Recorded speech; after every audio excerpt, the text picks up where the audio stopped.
you understand how dark it is? How far down the line we are? How late it is? Mike, I'm really wound up today. That's why I'm ranting a bit. But isn't this the response we should be having to just outrageous, statements about you deny global warming, you can't come to England. You criticize open borders, you can't come to England. You criticize the immigrants and welfare, you're arrested in England now. I mean, that's really happening, folks. They arrest people now. The same thing's happening in Canada. They're trying to set it up here. They're announcing in the New York Times an end of the free web, internet too, end of net neutrality. YouTube is just banning not just me. It's open season as they purge people. Clearly, I mean, the accounts everywhere I knew and directors I love, they're all being banned. I mean, and folks don't even know this attack is going on. It is just intensifying. What do we do about this, Mike Rivera? Well, first of all, your response is absolutely appropriate. And one of the things I keep trying to tell my audience is we have been taught and trained we've been conditioned over the last several decades to view any strong emotions as negative. We're not supposed to hate. We're not supposed to be enraged. We're supposed to have anger management. We're supposed to be calm. We know there's trace amounts of tranquilizers in the water. But there comes a time when hate is an appropriate reaction if you're dealing with people engaged in hateful acts. And you're allowed to get angry. You have to give yourself permission to be enraged by what you see happening before you. And like I said, we're all dealing with this horrible psychic shock of waking up to realize that our government is not only torturing innocent people to death just over the last few years, it's been going on for decades. And we used to hear these little stories and we'd sort of dismiss them and say, oh, it's probably an isolated incident. It isn't. Torture has been a part of the policy of the United States government going back all the way to World War II. I wanted to ask you about this. And now we have to deal with that. Yeah. In fact, it's part two. Have you seen, I'm sure you've seen it, Gonzalez came out as Obama now protects them for the torture and says he's going to continue it, but the rough interrogation, torture people with bugs, waterboarding, all of this. Now Gonzalez comes out and says we're going to have to torture again. This arrogant piece of filth is now, this Mingala is now defending it, saying it's good. He's thumbing his nose at everybody. Yeah, absolutely. And yet every expert tells you torture does not get you reliable information. If torture actually worked to get intelligence, then women in the Middle Ages really were turning themselves into black cats and flying over the village on their broomsticks. If torture really does work, then John McCain told the North Vietnamese everything they wanted to know. All these phony, false alarm terror attacks we'd have over the last 5 years all resulted from bad information acquired through torture. What torture does produce is terror on the part of the government. The government is trying to terrorize the rest of the world and the American people, that it's able and willing to do this kind of thing. And, of course, to force confessions, which is what the Spanish Inquisition used to use torture for. It's what the Nazis used torture for. We are going back to the Dark Ages, courtesy of the United States government. This is Dark Ages mentality these people are talking about. An interesting study that came out this last week. The more Christian people are, the more likely they are to agree with and support the use of torture. And that is, on one level, very surprising, and on the other, perhaps not quite so. Because fanatical people can do fanatical things. Well, but that's the new establishment Christianity that says kill all the brown people because they're not Christians, let God sort them out. But now they kind of use the Christian step forward under Bush, fake Christian. Now it's the liberal communist step forward, but meanwhile it's that dialectic of left-right that the establishment uses to move forward, two different wings on the same bird. Well, you're absolutely right about this left-right, Republican, Democrat. It's a false dichotomy to create the illusion there's still some kind of choice. But this last election kind of pretty much established that there really was no choice whatsoever. That was my next issue. That was my next question for you. I'm really starting to see a lot of the Obamanoids wake up and realize, wait a minute, he's protecting them on torture. Wait a minute, he's oh, I haven't asked you your take on the flu hype. I mean, wasn't that clearly a smokescreen for Chrysler going under, for Obama's protecting Bush on torture, and for them saying we're going to forcibly inoculate you and have martial law in the future and lock down U.S. cities, but the border's going to stay open? Well, definitely it was a media distraction, and certainly the pharmaceutical companies were very happy that it came along because they've made a huge amount of money, just like they did back in 1976. But yes, this was a media distraction. The media was just so happy to have something that they could report on that wasn't the economy, wasn't Jane Harmon, wasn't APAC, wasn't any of the things that the government is trying to keep us from paying attention to.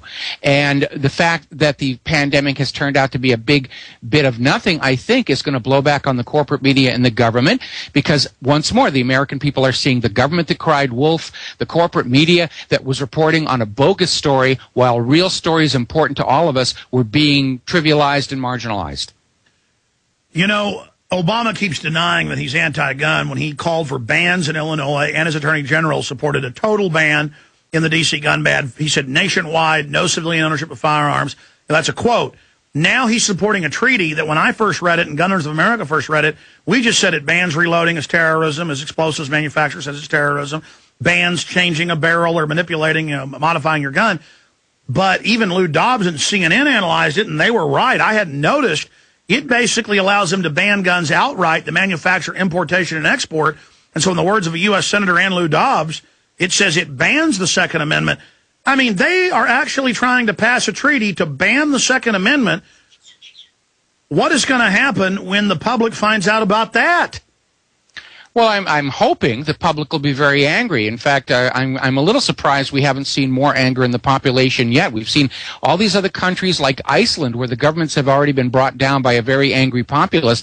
And I start wondering, what does it take to get the American people angry? And are we really being drugged by something in our drinking water? But to get back to this treaty, unfortunately, the way the Constitution is written, treaty obligations supersede all other laws in the United States. So if, in point of fact, they can get this treaty signed and ratified by the necessary number of states, then it does become law and the Second Amendment is null and void. But you can go through the government to reverse the treaty, or as the Declaration of Independence says, completely abolish the criminal fat-bellied government.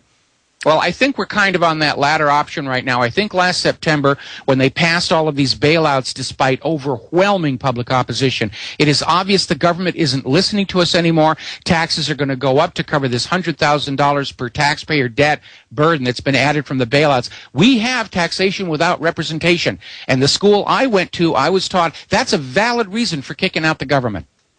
But I keep stuttering and stumbling because it's so incredible even to me.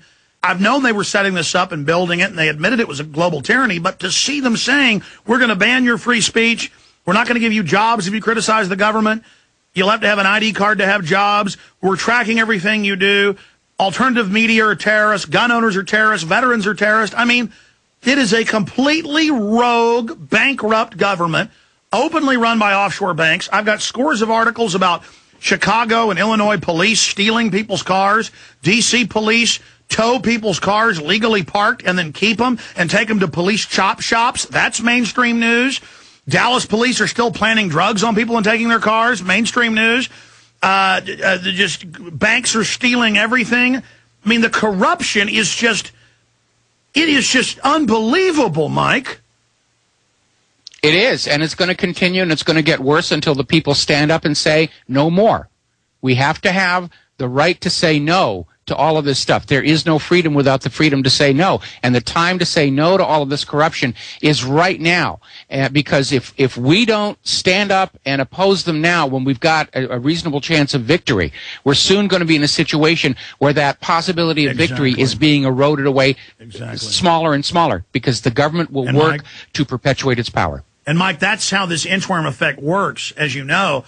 If we allow YouTube to keep banning Marines throwing puppies off cliffs and then liberal groups, conservative groups, ban Michael Savage, start banning me, then it bans everybody.